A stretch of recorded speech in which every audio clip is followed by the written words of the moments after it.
What up, family? This is Dave. I'm here with my good friend Fish.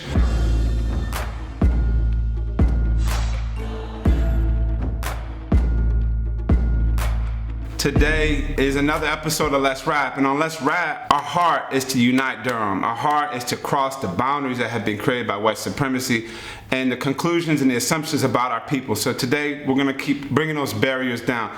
And so I got my man Fish here. Thank you for joining us today. Always, man. And so I have been going to my man's where he's got the first chair at Changing Faces for a couple years now, and he's been cutting me and my son. And so the reason I wanted Fish on the show is because since I've met him, his passion is the people, right? And so even with this COVID transition, he's blessed me and my family by coming through, still cutting us. Our conversation about black scholarly intellectualism, the black experience, the black community, black Durham, black people.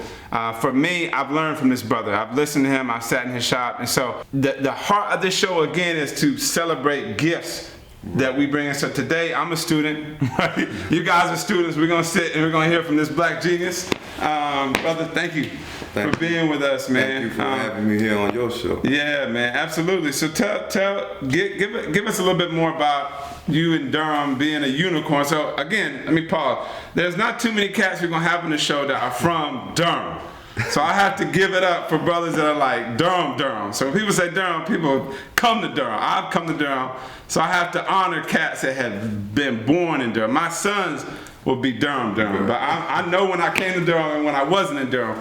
And on this show, again, we're pushing back against the assumptions about what Durham was. Right. So brothers that are from Durham, to me, I'm pulling up a chair because I think we all need to learn from people that are actually from Durham. So again, take the mic, man. And I appreciate you embracing the culture of Durham. Right. You dig what I'm saying? Because like you're saying, Durham, but a lot of people might call it Durhamites. Right, exactly. People, like when you say Durham, you don't say Durham, you say Durham. Yeah.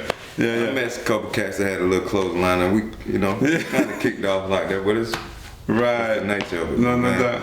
For the most part, man, born and raised in Durham all my life, and it's just black culture, man. Like that's all I know. Grew up, my granddaddy and grandmama had a little small farmland on Feather Street. Mm-hmm. Feather Street, Austin Avenue, the main lines through here. So, I mean, it's just raw black talent, man. Yeah. And I was raised by a village, so helping people is first nature. Okay, well, give us a sense on what that was like growing up. One of the questions that I ask is your thoughts, and maybe let's start here. Your thoughts on justice, personhood, and power. Take us into your world, developing those ideas for you. Who kind of poured that into you, and how did that thought process develop for you? The justice part came with my freedom as becoming a young black man, seeing things happen. Like, you got good, you got bad, but you got a choice. Mm-hmm. So my thing was I seen the bad and I seen good, but didn't know how to do good. So my choice was to find the good. So through the bad, I got cousins, I got family members, I got friends. We all be young. We all, try to stay above water. Right. So sometimes you got to do what you got to do to, make means meet. So I don't really want to dig into, too much deep past, but you got to find that balance within yourself. Justice is corrupt. Yeah. For our skin tone anyway. It just ain't, it's not a fair playing level. You know what I mean? Like some coming from broken homes, not two homes. Right. So the power to me comes with structure, stability. Like someone showing you. A lot of brothers don't know how. You just lost, you got one parent here. The other one may be in the system. Mm-hmm. You dig what I'm saying? Yeah. So you got to kind of figure your way as a young man to become a real or older man. You dig what I'm saying? Yeah. So the struggle between justice and power is you having it and not having it, basically. Okay. You know what I mean? If you got that two-parent home, you might have a easier path or just a little more tools to help you progress in life. Yeah. Well, you got one, you got to kind of like figure it out yourself. Bump your head here. Oh, that didn't work. Let me try it again. And that's come with a system. You might get railroad. You know what I mean? You're trying to get it the right way, but you got to do a couple bad things to get to the, you know what I mean? Yeah. To the door just to get an opportunity knock. Yeah. You dig what I'm saying? And then you might not even get the knock at the door, so you're back at square one. And start all over, you know? Yeah. So the repeating of you bumping your head, man, so the power is more to me of having structure.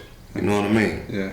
I rock with And I know a lot of brothers that have made it single, you know what I mean? Yeah. There's a lot of more people out here, man, with testimony, you know, deeper than mine, but you got to live and learn, man. Just like I learned from you, you will have to learn from me. Sure. And vice versa, you know what I mean? Yeah. Just to try to get to the top, to see a little bit of light, or, you know, to try to pull somebody else out Right. of the poverty situation.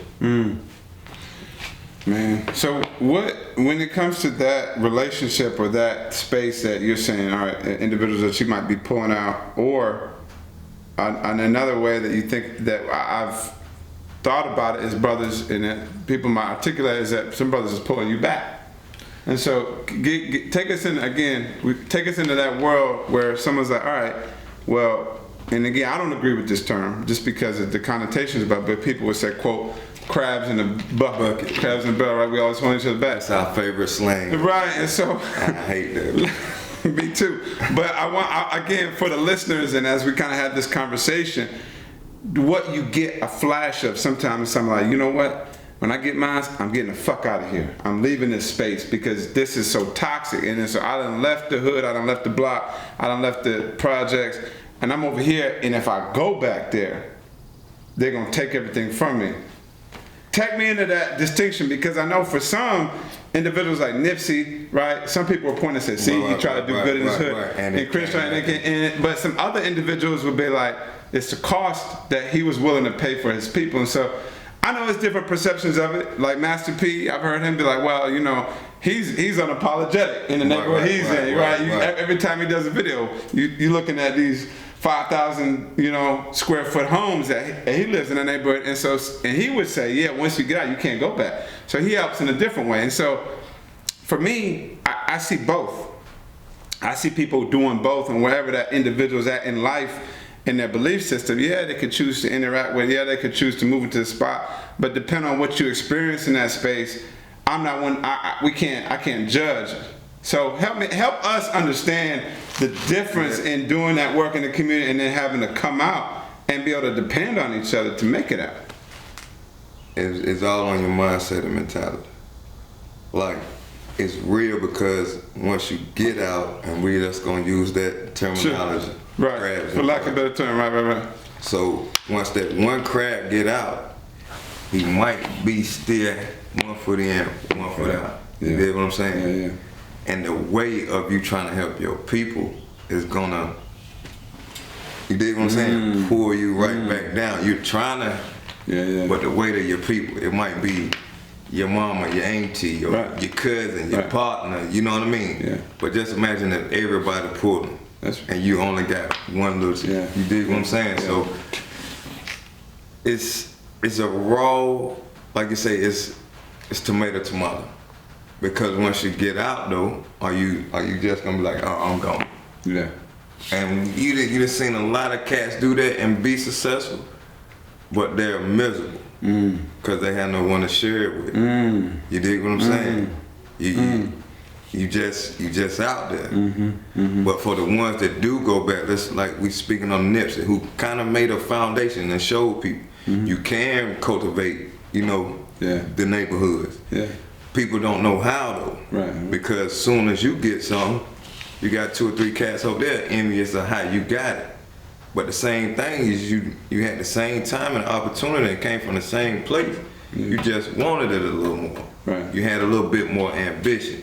Had a little bit more drive, whether it goes back to you had 2 in the home or you had 1, or you just, you know, your heart, you was fed up, you know what I mean? Like, it's levels of people as well, so you know what I mean? Like, and you got jealousy, envy, you know. There, it's real. It's just there, you know what I mean? But that's not really our fault, that's something we were been taught. Yeah.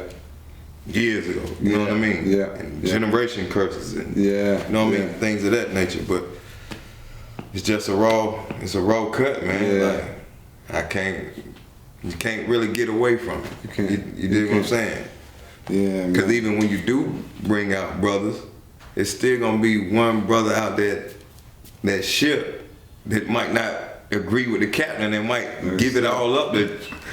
Now the whole ship blown up. You dig what I'm saying? Yeah. So now we're back in the bucket again. Yeah. I just try to change it from the bucket to the ship. That's good. Yeah. You dig what I'm saying? You got one captain on the ship, many sailors. One might get wrong and Wreck the the whole ship. shipwreck. It's just logic, man. I mean, it's life. No, it's raw, man. That's raw. So that cycle, and you kicked it right there though, because that cycle, if you think about that's not from us. And so I think again, and we talk about this, the intellectual black scholarly side, but we're talking about tracing that pressure. So we see this cycle of violence or the cycle of beef, right? And so in this moment, we're inserting something into that space like, well, we see it, but it's not from us. Right. So I think the premise of what we're trying to do on the show and even in this conversation in our relationship is saying, well, we got something that is meant to oppress us and designed to tear us apart. So my thing is, and my heart is that we need to be talking about that motherfucker. Whatever the hell that thing is that's dividing us, that make me hate you. And I actually hate myself is why I hate you so much. Exactly. So we gotta talk about that, but the thing that's making me hate myself is the white supremacy, right? It's the oppression, it's the post-traumatic slave syndrome. And so the black man away from the mother and the children. Right. This by design. Is a system. It's a system. Putting the women on welfare, making them so independent that they hate the black man. They hate the black man. They build the home with you. You know what I mean? So and I've seen generation curses, man. No, it is. And I've had several families in Durham that we, you know, as far as trying to help and trying to see, knowing that like, all right, we learned about the Department of Health and Human Service, and I'll be honest, I've been disappointed when I find out like, okay, they got, you know, support, and it's in a way that says, hey, you know what, sis, why don't you go and volunteer for this group? And I'm like, every time a sister from the neighborhood been like, yeah, they got me volunteering. I'm like, hold on, fuck you volunteering for? I said, what? But the system is designed to say, oh no, you go volunteer, and then we'll just cut you what you supposed to get from baby daddy, right? But out of that, it ain't even everything. So if I know a guy is giving so much to the state, now they done made it where he gives to the department and the department gives to her, but she got to work for the department. Pause. The justice, the system. There it go. Got to be honest about the system, man. They cut left. To be honest about the father out the system. Completely. And she ain't even getting everything he's Turn getting. around and put the father in the system and make him do the labor for a little or nothing. Right. You tell me where it's justice and jobs. Man, it's horrible. It's horrible. So I'm gonna keep it 100. That's happening in Durham right now. Right. And for me, that's a form of slavery. To me, when I hear a sister say, you know what, my child's father give $400 a month, I only get $275. Where the fuck is the $125 going? Oh, with the fees and this, and they got me going to work 10 hours a week for free. Which I'm saying, it's devaluing her. That system wasn't ever meant to give honor and respect to our black women. It's happening now. It's happening now. And so, again, this conversation, we're talking about these cycles, but we got to look up and realize like, oh shit. But did you see the cycle we just put together? Who is it really affecting? The seed that's in this home. That's right. So that's where the seed starts. They the ones, yeah. We was them seeds at one time. Yeah, man. You know what I'm saying? Yeah, so it's real, man. We can talk about that race card or you know, separation. Yeah. For hours. Yeah. For years. I ain't even gonna say hours. Absolutely. It's out there. Yeah. All right. Well, let's go a little further. For you, what does it mean to be seen? in Durham? What does it mean to be seen as Fish? What does it mean to be seen as a black barber, as a black business person? Give me that. From the adult version or the young me version? Give us a bit of both. Because we're talking journey. Like I say, young me, and I only been barbering with 7, 8 years. Mm-hmm. I ain't see myself doing it. You know what I mean? Like, just by prior conversations we had. Yeah. Trying to find that, you know what I mean? Right. That way to take care of your people, your family. So, I went to prison. I ain't do nothing but 8 months, you know. God forbid, you know, that's all it took for me to kind of wake my eye up. I'm like, man, you're wasting your time out here. It's so easier because I had the time to sit down and really think.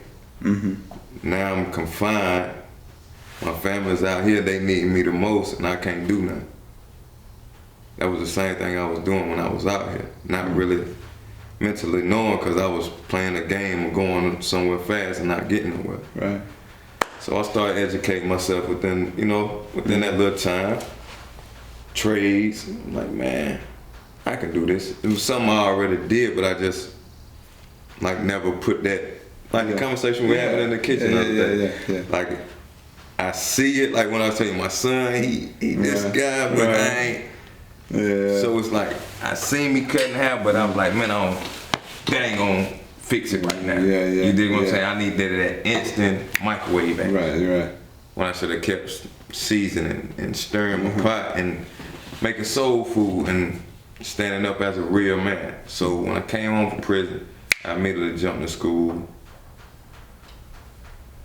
That kind of was a rough shipment too, because it was like, man, kids can't eat hair. I'm going to school, I'm doing it for free. But I was learning, you know what I mean? So it was a step, it was a process. I had to trust it, I had to believe in myself, you know what I mean? So once I got out of school and hit the ground running, people came to me and it was just like a gratitude. I knew what I was there for, to service people. You know what I mean? Yeah.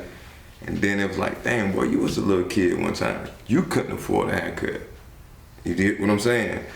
Mama was working, single. I got another little sibling, so it was kind of hard. She didn't have nobody to, shoot us here, shoot us there. She worked day to night, She would come in. By the time she coming in, we going to bed. You know what I mean? So that was the life. So now that I got the opportunity to see it, and I had kids, like, a haircut means the world. That might change you from going to school. That might change you from going to get a job. That might, just build you up within instead of your physical appearance. Like, the appearance just gives a person the gratification. Clean cut guy or the dude with the dreads, who would you rather see? Right. You can go to the clean cut guy. Yeah. But the whole time the dude with the dreads got all the paperwork, he got all the crowd, you know what I mean? Yeah. But you just judge me because how you looked at me. Yeah. So I try to, if I can help a kid with a haircut, maybe he won't be out in the street. Maybe he will go to school. Yeah. Maybe he will give himself a chance instead of just giving up and lying down to what's in front of him. You know what I mean? Yeah. Cause it's rough, man. You got some kids that don't got none of that. No. Right. You dig what I'm saying? In homes. Absolutely. Foster homes. Don't know these people. Don't know if they got good intentions for them or not. You dig what I'm saying? So I done seen a lot, man. And like, I don't want to be all over the place, but it's wicked. Yeah. You know what I mean? So that's what my helping hand. I try to lead by an example. Yeah. Like, 'cause people know me from another side as well. So if I can do it, you can do it. That's good. You know what I mean? That's good. And you see it. I stand on it. Older, younger, and younger than them. You know what I mean? I try to treat everybody the same. Respect. Carry us through a lot of this madness we be going through. And we just respect one another. That's tremendous. That's tremendous, man. I appreciate you sharing that, man. Man, hearing you describe, and I remember one day you held your hands up you know, at the house when he was cutting. That was powerful for me, man. Right. And he said, I got these. And for me, it goes back to the gifting. And so as God, as a creator, as a person that made you, when you think about getting to that point where you're like, man, I got it right here. Sitting as you sit today, you had the tools to do it. At some point, you may say, I didn't know I did, didn't see I did. And then when you recognize it, everything changed. The world changed from it, bro. Like, and it's so crazy because the people around me know that too. Yeah. Like, not saying, you know, it's just like people see the glow. Yeah. Like I actually, like you say, I acknowledge what he gave me. You know what I mean? And it might not just be, it might be the way I treat the people. You know what I mean? Just when you leave my child, I want you to not just feel the haircut. Right. I want you to feel, you know, good about yourself. That's you know what I mean? Some sense of, oh man, I'm going to knock out this goal, man. Like Fish just gave me a little bit of more juice to go. You know what I mean? Yeah. And I'm looking good, but man, that man made me. You know what I mean? The whole package. Man. You know what I mean? I wanna take that segue, man. I was thinking about once you left. I was thinking about mental health. Right around like, yo, this joint right here is part of for the black space, for black culture, is part of our mental health. And so I'm kidding. That was one of my questions. I told you we was gonna flip a little bit, but I'm curious about your impression of that when it comes to mental health in black community and how being a barber, how you contribute to that. I see, even with changing faces, man, like, I grew up in that barbershop. Like, how long have they been there? Man, over 20-something years. Okay, so you was a kid getting cut there. I was a kid going there. My son went there as a kid to go there, and then you start cutting there. Right. Wow. So like, I played softball for my man. You know, he put this foundation down for the community, like, for years, and not just me, thousands of us. You know what I mean? There's many of me's out here in different parallels. You know what I mean? Okay. It's just like it's a hub for the community, man. Like, coming to pick me up, knowing my mom was at work, giving us the opportunity, playing baseball, playing basketball. You know what I mean? Yeah. When want nobody else, and I'm talking about not asking for no. You know what I mean? Yeah. Just doing it for the love. You know what I mean? So. Like, the guys that kind of mentor me, that kind of shake me where I'm in today, like, I owe a lot of credit to them. And, you know, they seen it before me, too. Yeah. And they just, like, they seen value in me and try to guide me the right way, you know what I mean? So, who would I not be to give it right back? Right. You know what I mean? Especially, like, because every generation, it gets kind of wickeder. Right. You know what I mean? Yeah.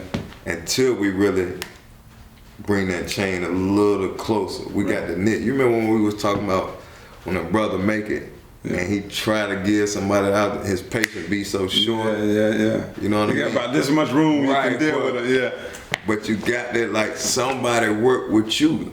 Right. Like, you had to, somebody had to have some space for you to grow. Yeah, to grow. You can't grow within that small and thinking he gonna get it like that. Yeah. Like, you know what I mean? We got to kind of like walk these kids across the street, man. Yeah. You know what I mean? Show them. Yeah. And then, like, talking a lot around here gets nowhere. We need to talk about that, man. You dig what I'm saying? Because we running a marathon for the long haul. They want to see it right here. They want to see it right here. Yeah. You dig what I'm saying? Man, we might not impress that quick crowd that we really need to touch. Yeah. Because that ain't what's grabbing their attention, their energy. Yeah. Because they don't know no difference. Yeah. We're not going to go out here and buy these materialistic things that show you that this world is perfect. That ain't how it works. Yeah. You feel what I'm saying? Yeah. And that's the image is half the fight too. Yeah, man. Yeah. People are caught up on seeing and copycatting what they see the next person do instead of building and replicating for the next generation. Right. Yeah, absolutely. That's a value. It goes back to that value piece. And man, hearing that, it's like, again, I keep saying it's just so important for us to process that, because the assumption, now hear me, the assumption is that we don't care about our mental health because of X, Y, and Z. And but you just telling me, growing up in the same shop I take my kids to, that there was brothers in the community that were working in and out of that space, thinking about your mental and the picture they was giving you. And so, but I'm saying, when you think about conversations now and you say, oh, the black community is behind in mental health. And we've been doing this in churches, in barbershops, even at spade tables.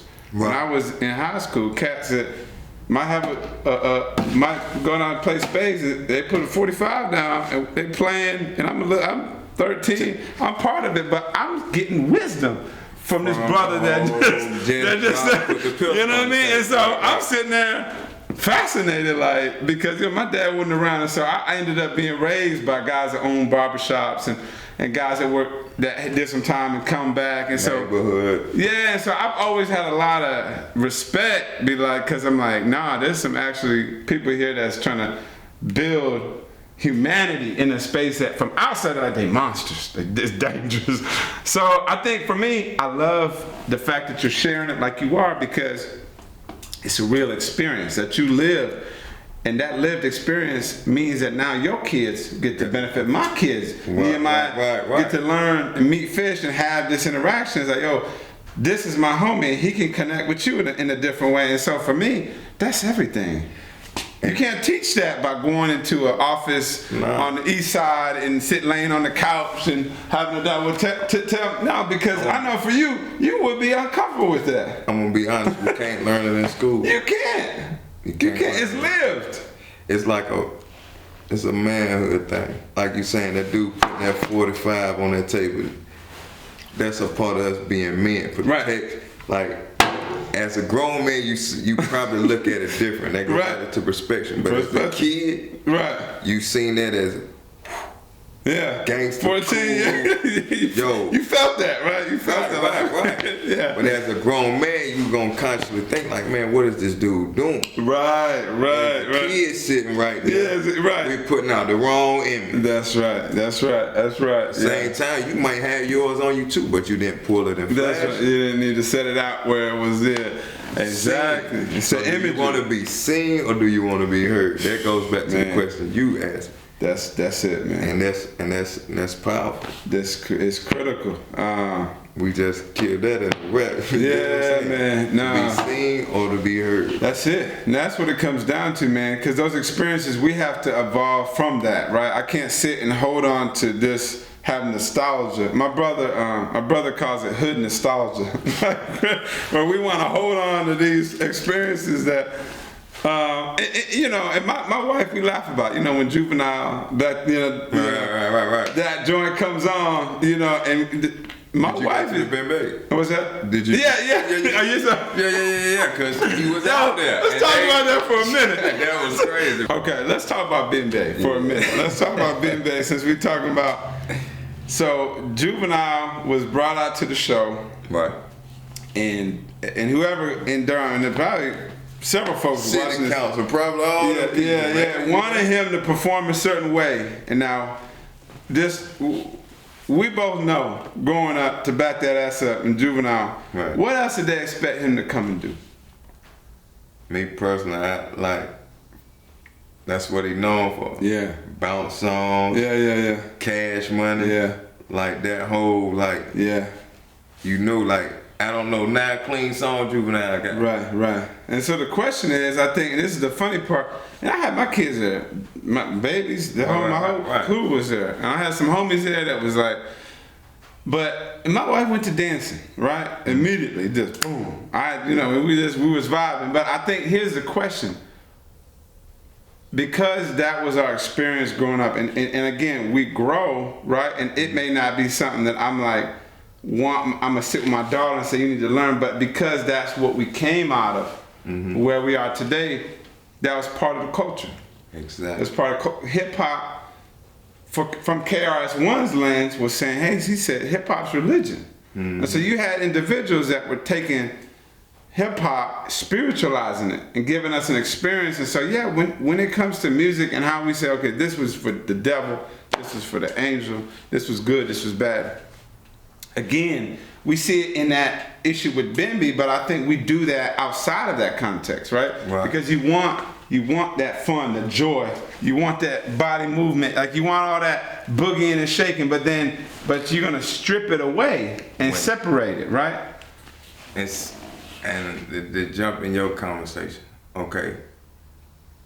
You can't tell me everybody ain't listening in their own personal home. Let's be real about it. Now when we get in a whole as a community, you don't want Salad and May to be like, look at ain't such and such cheering over here. Shameful. The shame becomes shameful. Right. You dig what I'm saying? Yeah, but when you go back home, you got that thing on 10 at that. You dig what I'm saying? Y'all out there busting it. You know what I mean? So it's and that goes back to the crab in the bucket. Now, mind you, it's now when and David Bowie's passed now, but when Bon Jovi or any of Kiss group members, Aerosmith, when they get up and the people in their 50s and 60s, they still go wild. They go right.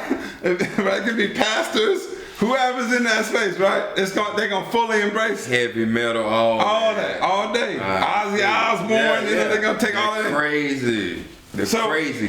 Right. And so wherever you are personally with how you raising your kids, how you've evolved, cool. But in some sense, that becomes part of our experience. And so I think we do that different than any community does that. No one does that where we kind of will take and sparse and be like, And you could call it influence from Christianity, you could call it influence from Nation of Islam or Muslim or any spiritual faith that say, hey, that's sinful, that's demonic. But at the end of the day, like you said, everyone's got homes and community to go back to. And so we have to be real with how we see each other. So if you listen to that, my point in even bringing it up is that I can't judge you. I was just about to. I can't judge you. You took the words right before we. And that's what we got to deal with, the way that the people were judging people at Bimby, like, oh, that's gonna mean a certain thing, but everyone went wild. But I was just about to say, like, for the whole, you seen it going wild. Even when they was cutting it, people was looking around like, what's going on? You know what I mean? So we had a half mixed crowd, and then and goes back to respect too.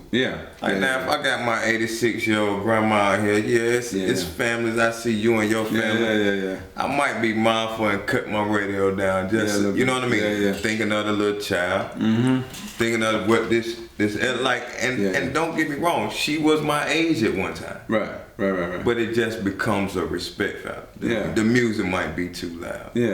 She might not want to hit. You know what I mean?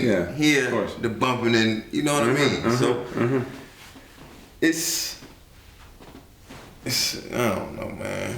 That's a good conversation, man, because I don't know. At all ends, again, back to the hood nostalgia, we gotta think about the ways that we feel like we're compromised. Like, okay, that's not good for us, that's good for us. And I'm saying my point is that because we're not all one people, we have a journey, but like you said, you just did some time, that's gonna change your perspective. I had my experience where I was in the Christian church for a number of years. I'm about 20 months out, so I had to go through and decolonize my experience. And so where I'm at in 2020 is not where I was at in 2016, because I had to realize this space I was in, the way it treated these people, I can never bring my man in this space. I gotta apologize to this person for this person. At some point I had to be like, I can't do that no more. Right. And so I'd rather not. And so I think we're on this journey, man. And Cass is coming out in and out of different spaces. So whether it's the synagogue, the mosque, the temples, the club, the barbershop, right? The corner at 3 a.m. Some corners at 3 a.m. right? In Durham. Like, you know what I mean? Right. So I think for me, it's like, no, these are people, right? These are people here made in the image of God, regardless, that deserve honor, respect, and dignity, right? That's the point of this conversation, man. It's not to create more division. It's to say, no, like, look how we the same. Look how we the same. So let's keep on when it comes to gifts. let's talk about Black economics.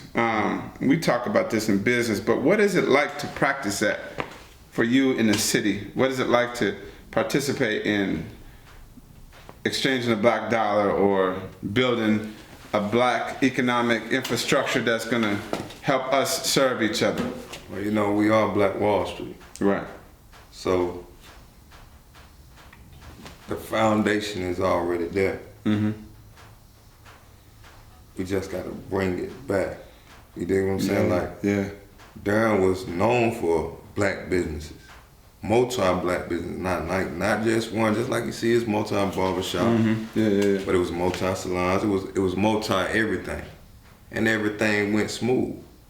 Money was washed. We had our own community. Mm-hmm. Now we're, you know what I mean? Mm-hmm. Not like, now I hate to play the race card. Sure. You know what I mean? Listen, But bro.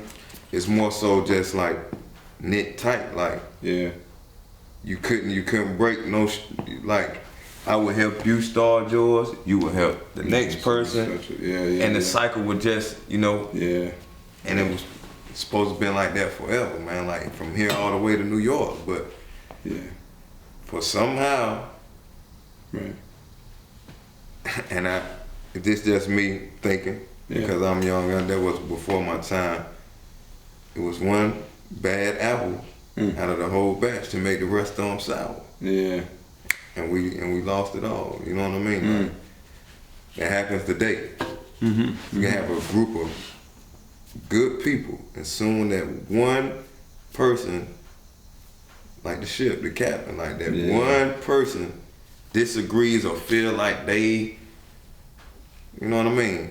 Everything goes out the window. Everything that everybody done worked and put their little stepping stone in for this bigger picture has blown up for one small thing. So does that say we don't really have structure at the bottom of it? You know what I mean? Yeah, Like the big bad wolf theory. Like, I can tell you can blow a straw, but you know what I mean? Yeah. You have that foundation, it's not gonna go nowhere. You Right. can always come back and rebuild. So why we not back at the top right now? I don't have the answers. Yeah, we wouldn't be talking about it if we didn't, right? So when it comes to voting, man, when it comes to voting and thinking about the power structure that holds on, and you bring a good piece on Black Wall Street and the history of Durham, and the power structures that hold on to, and you've said this before, other people have said this before that I've talked to in the community, that like, there might be something going on in the city, downtown, so and so, and it might look collaborative, it might look multi-ethnic, it might look, and I get this a lot, that ain't for us. That wasn't set up for us, or that don't, and so, to me, it feels like there's power, it needs to be decentralized, and we need to come together as a black community as a whole, right, and practice politics in a way that sees us first, and then we enter into, but it seemed like because you have leaders in that space, it turns into like this exchange where our power is taken from us instead of given to us. And so when it comes to voting, when it comes to politics in Durham, when it comes to a lot of that, take me through your thought process and how you see power being given to the community versus it being taken from the community. Now being a barber, I'm kind of seeing that politician side a little bit more. Yeah. You know, from being just a kid in the neighborhood,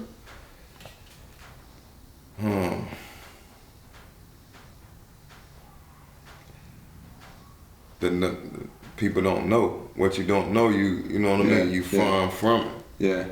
So like,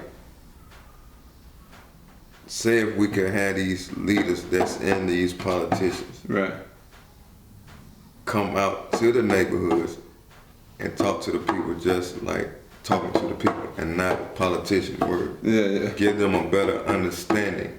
Show them, like, instead of telling, like, you tell a person to go pick up a book, there's $1,000 in there. You think they gonna do it? No. They got to work, they got to read, you know what I'm saying? But you just told them, hey man, read that book, at the end of it, your life will be straight.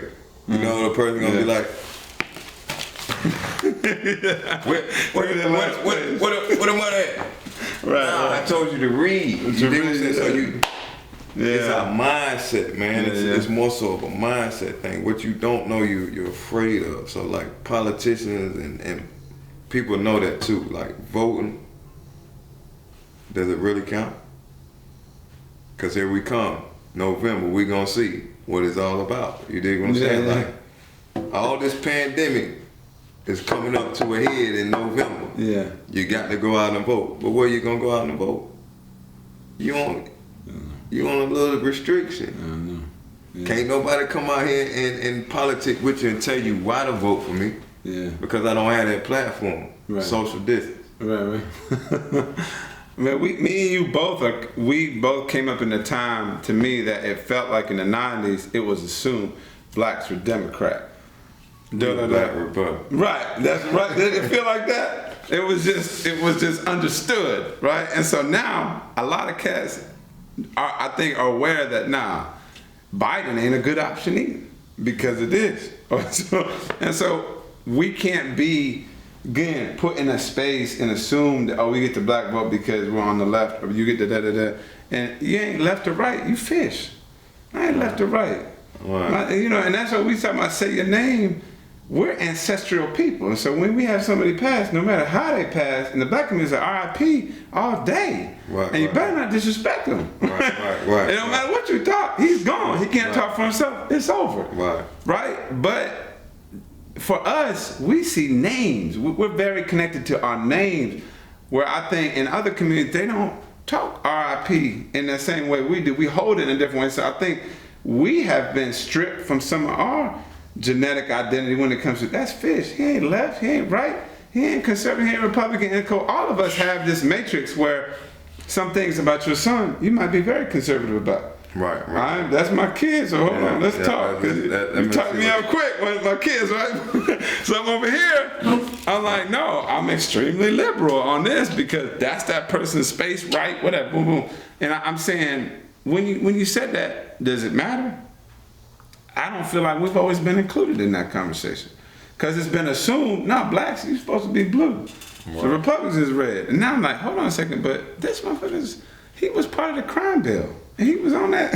I'm gonna keep it right here with you, but talk to me. The experience I had, man, I was at the bar. Me and the homeboy, we was watching the game, basketball game. To be exact, LeBron James. Okay. It's another guy there. Like I say, I'm not gonna play the color game. Another guy there.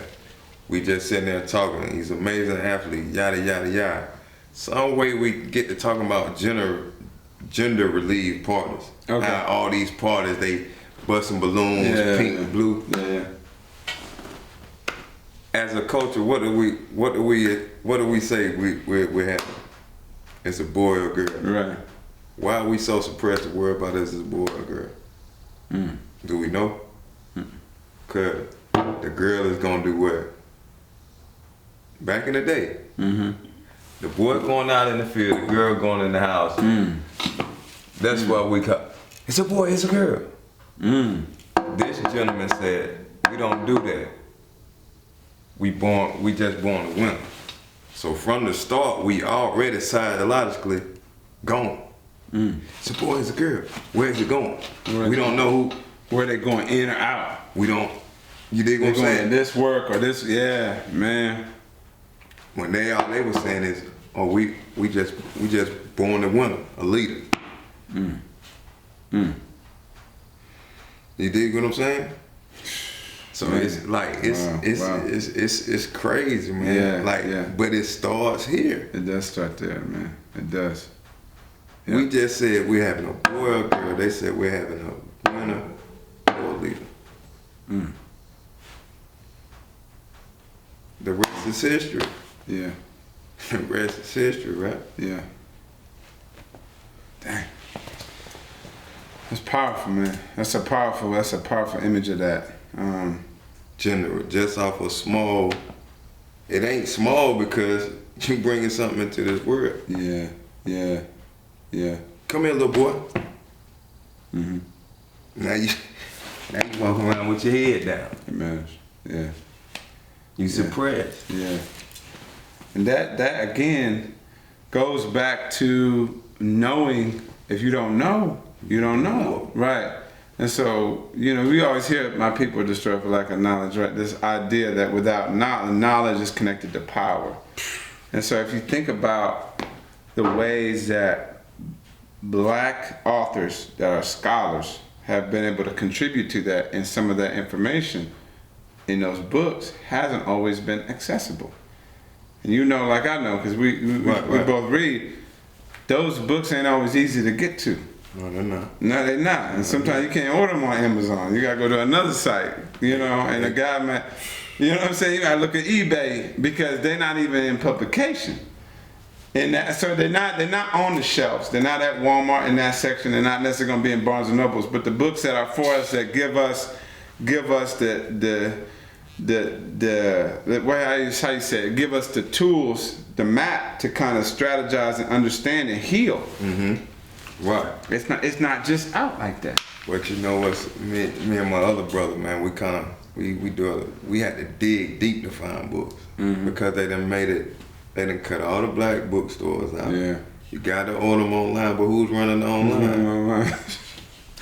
So now it's definitely hard for you to pull this tooth out my mouth. Yeah. Oh, you want this? Oh, I'm gonna take you around the world to get that book. Yeah. And you might not get it.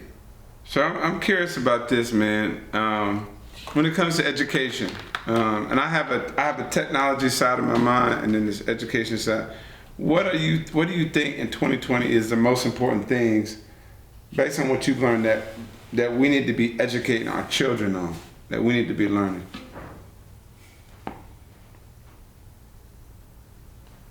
Like from a curriculum standpoint, you were developing curriculum for our babies. Life values, life. You know what I mean? Mm-hmm. So like surviving life, more so living, building your own brand, your business. You know what I mean? Like we got to kind of go back to the beginning, man. Your own farm, and you know what I mean? Yeah. That trading system within our own community, just to build up, so we can sustain with these big companies. But that's a fight. That's a fight. That's a fight. Yeah. Just to even get us to plant one damn garden as a whole. You dig what I'm saying? Yeah. Like why is a whole we don't have our own banking? Mm-hmm. Why is a whole we don't have our own grocery store? Yeah. Like they say we the minority, but we're the major. We the majors. Yeah. I don't put us with anything. We're dominant, right? Mm-hmm. So most of the world is what? Melanin. That's right. So like it should be, but I see it coming. You know what I mean? Because it is a melting pot. Yeah. But we still got the dominant piece in the puzzle. We do.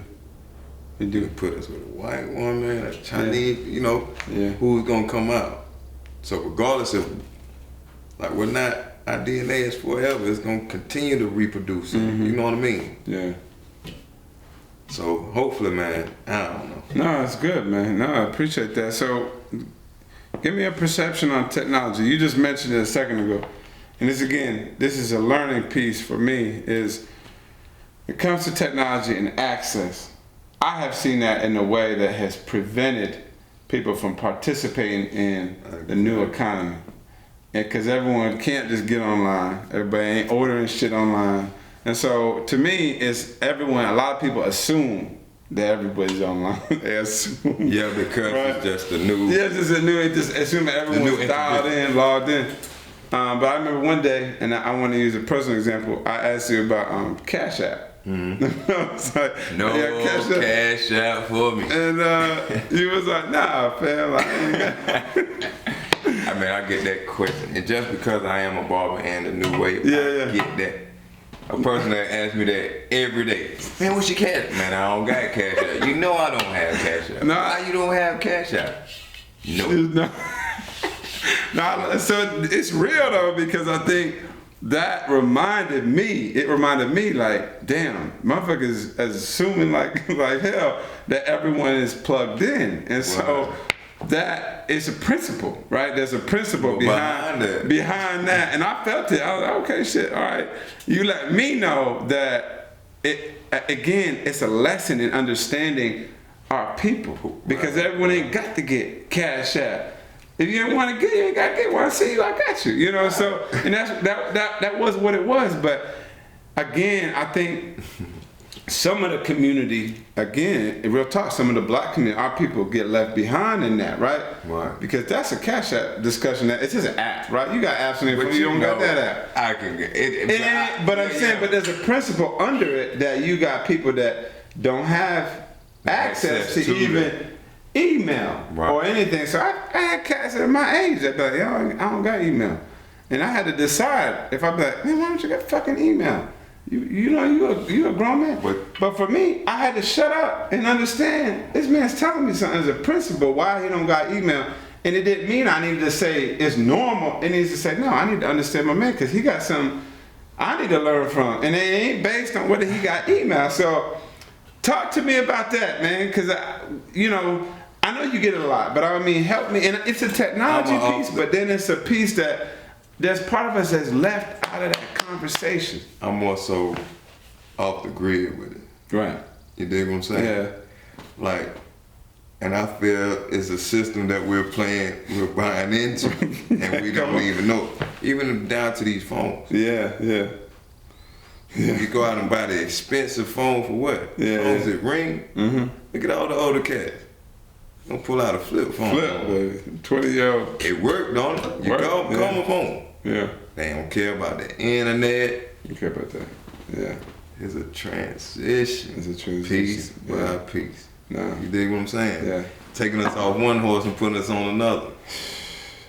This one, you ain't gonna be able to get off. No. But I'm gonna have you so locked in. Yeah. Technology, back to your base point, technology.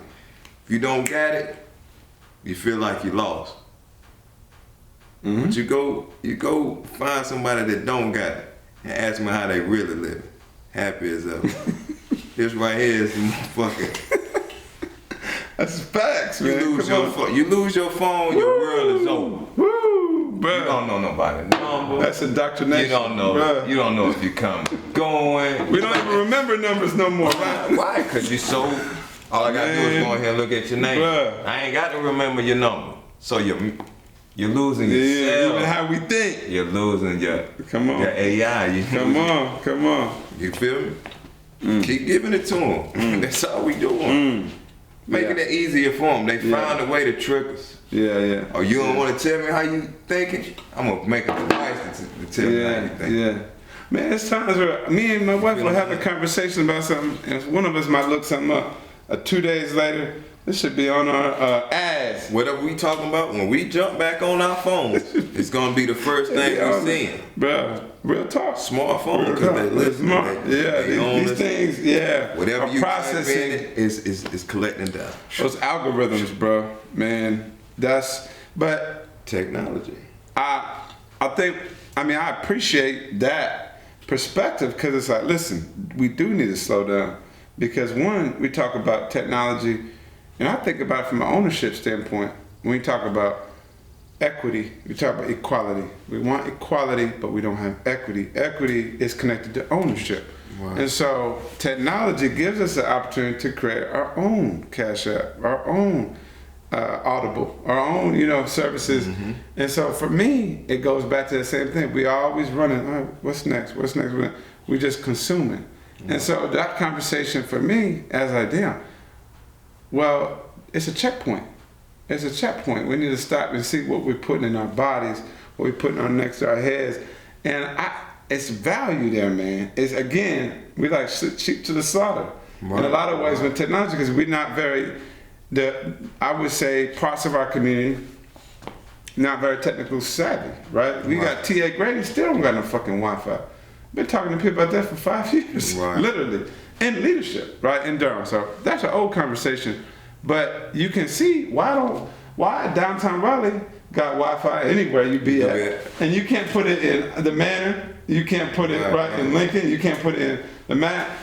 They should just be in the air, because some cities, the whole downtown is Wi-Fi in the air. Right. So you know what that is, right? So when it comes to technology, we can't just consume it. Mm-hmm. So for me, the checkpoint is like, piece this. This is a nugget right here. We can't just consume it just because we got to download the app. What's the app do? What's it take away? What's it add to us? So I love it, man. I love the checkpoint. And again, we gotta value those conversations. We can't just be running just because they doing it. They don't mean it. We gotta do it. Exactly. We not owning it. It's like sheeps, man. Yeah, we not owning it. I ain't getting no money when we use Cash App. We don't. It's just that I don't own that joint. And if you notice now, Cash App's been crashing like crazy. Yeah. Like I don't have it, but I hear so much. I don't have to have it. You don't. I don't. You don't. Everybody around me have it, and it's so crazy. And like it's sweet. It works. I see some. You might be here and your child's here. You want to shoot them some quick cash or something. But guess what? Make your child responsible enough to carry the cash. Carry the cash. Yeah. Why not? Yeah. You was responsible as a child at once. Yeah. Yeah. Like there's lessons there that we missing out on. we used to have to go to the store for your parent. Like on the store was 1,000 things that was gonna distract you before you got back home. Yeah.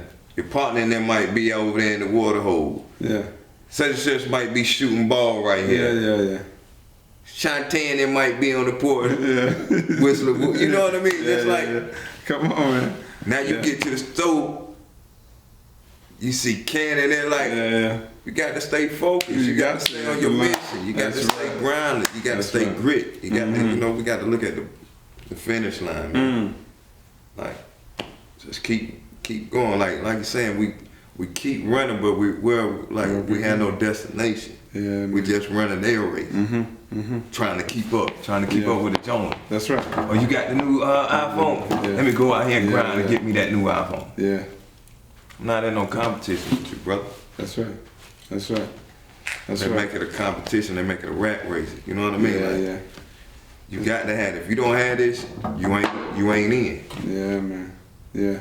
Like they make you feel like you're not. You know what I mean? Part of it. Yeah, exactly. We need those pauses, man. We need those checkpoints, man. This has been dope. Yeah, it's been I know dope. we kind of. It's been dope.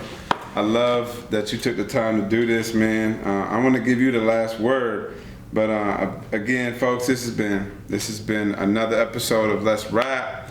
It's my man Fish. In closing, man, what is your hope for Durham, for Black Durham? What's your hope? If you had to give us bars right now, what would that be? And we got leadership. I'm gonna just say, as a whole, like more coming together, more building one another. You know what I mean? Helping people see what's really, you know what I mean? Like, show a brother how to get an LLC. Show a sister how to, you know what I mean? Yeah. Like we got to nurture each other just enough for, you know what I mean? That substance to grow. Like it's like we drawing our own oxygen out of each other. We killing each other. We doing stuff. Now you see, I'm trying to stay away from all the. Yeah. Just keeping positive vibes, man. Like we can't take our life out of ourselves. That's all we doing. You know what I mean? The crab in the bucket, all that. Like we fight. We looking in the mirror and fighting ourselves, man. Respect. You dig what I'm saying? Respect. Like, yeah. and until we really wake up and see that, we still gonna keep doing the same thing, justice and jobs. Been going on for 1,000 years before me, and if we don't stop, it's gonna keep on going 1,000 years after me. So that's all I want, man. Everybody to kind of like really see the bigger picture, man, and take their individual egos out. Black Wall Street again. Amen. I'll take that. Well, again, appreciate it. Yeah. Folks, thanks for tuning in. Check us out next week. This has been Let's Rap. Peace.